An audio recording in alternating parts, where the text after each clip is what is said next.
Hey guys, you have a question on the internet and socialization this week. So here's just a few ideas to get you started. We'll look at the internet and how its role in socialization changes based on what different part of your life you're in. So let's start out with children. There's a few different things that are sort of items of interest when it deals with children and the internet. One thing that I found in recent studies is that children and their exposure to the internet often also can mean an earlier exposure to sexual content, just that it's easy to click into something or have a friend send you something. So that's something certainly for parents to be aware of if they don't want their children's socialization about sexual behavior to come from the internet, that's a conversation you still need to be having with your kids. One thing that's important to note is that usually children are using the internet to interact with their same friends that they also interact with in person. This just opens up different methods. I mean, children technically too young to have accounts on things like Facebook, but many of them do have accounts on these kind of like game websites that are meant for children, and they'll still interact with their friends through there. So it's not totally an end to all socialization, but it does mean that it ends up being done differently. So that's worth considering. Just like children in TV, children are exposed to a lot of advertising on the internet. Um, and as always, advertising is another form of socialization. What do we expect people to look like? What messages for children are they getting about, what toys are cool or necessary? That's another area. There's definitely potential for cyberbullying, whether that is through phones or through one of those game websites, or if they're sending it through an email. And of course, bullying has been part of socialization for a long time, but the internet opens up where they may have had a safe space in their home. It opens up a lot of that space as a continued time for the bullying too. Now, of course, when we talk about children and the internet, it can be easy to be alarmist, but it can also be a really great avenue of socialization. You can find really awesome educational sites for your children, teach them a lot of things, either scholarly or just interests they may have. Maybe your kid is really into horses and there aren't very many other people around them that do. They can learn a lot about that. So there are many areas that the internet can socialize children in. Now, teenagers in the internet, it's a little different for a few reasons. One, that now most teenagers have phones, so they have the internet with them wherever they go. And also that most of them are now old enough for profiles on some sort of social media site, whether that is Facebook or Twitter or Instagram.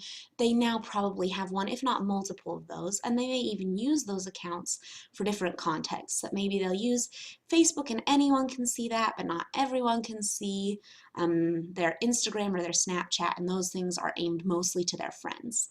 Well, here's a few things from recent literature about teenagers and the internet, things that the internet socializes them on. And one is that they're tending towards this trend of something they call revelation before reflection. That teenagers especially are likely to just sort of post something, be that a picture or a comment or a link, kind of impulsively without considering who their audience is, which of course can lead to a variety of outcomes, some of them better than others.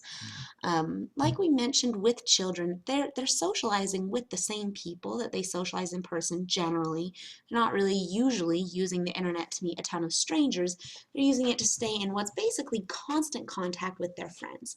So, your book talks about how peer groups are increasingly important in adolescence. Something like this, where they can stay constantly connected to those peer groups, just increases that even more.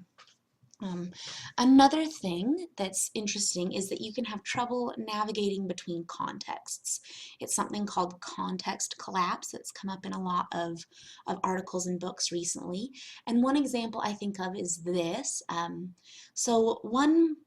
There's two boys, they are on a high school soccer team, and one of them knows that he is going to get his Facebook checked by recruiters and by job people in the future. So he has just a pretty straight line. He's not going to put anything on there that could potentially be a problem.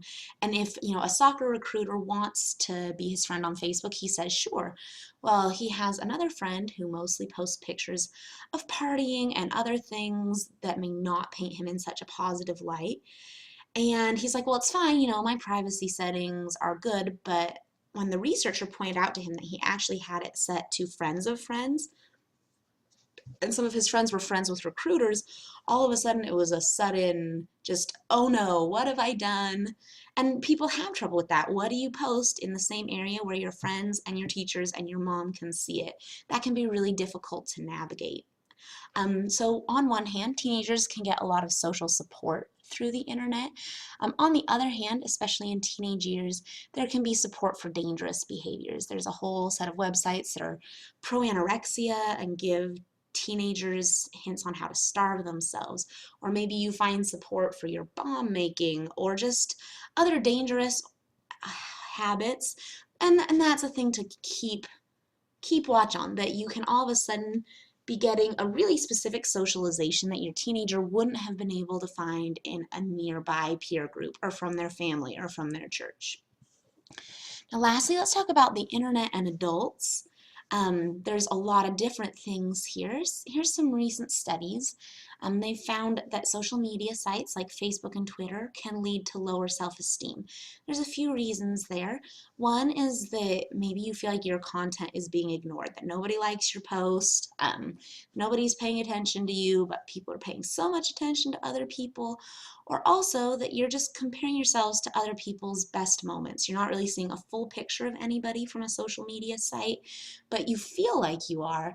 And so you end up thinking, oh, my house is a wreck and I didn't get that job promotion and all my friends got into med school except for me because most people aren't posting well. I got into my 16th choice med school, or this picture is in the 5 minutes before my house was a mess again. So you don't compare yourself fairly. A lot of a lot of adults use the internet to seek out their news, that's increasingly everyone's source of news. And it's really easy at this point to get it from really targeted websites, so this can be good. If you're trying to find something specific, it can be less good if you're really likely to be getting something from maybe not a reputable source. It is sometimes harder to verify news online. Make sure you trust where you're getting things from. And then not necessarily good or bad, but interesting to consider is that a lot of people are now getting their news from sources that are really specific in their focus, that they're maybe from a very Republican site or a very Democrat site, and it gives you a more biased view of topics. Another thing with adults is especially this comes up a lot, that people tend to compare themselves to things on blogs, or maybe they're doing a lot of interacting with people in forums. I don't really ever recommend looking at a comment section because it may destroy your faith in humanity on many websites. But that's the thing. They're not necessarily representative, and not everyone on the internet is who they say they are either.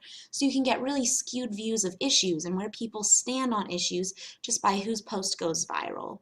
And then the last is that age and technology, particularly as we grow older, and not just the elderly, but like parents in their 30s and 40s and their children, you can end up moving with very different technology and in a very different area of culture. So I hope this gives you some ideas to write for your paper.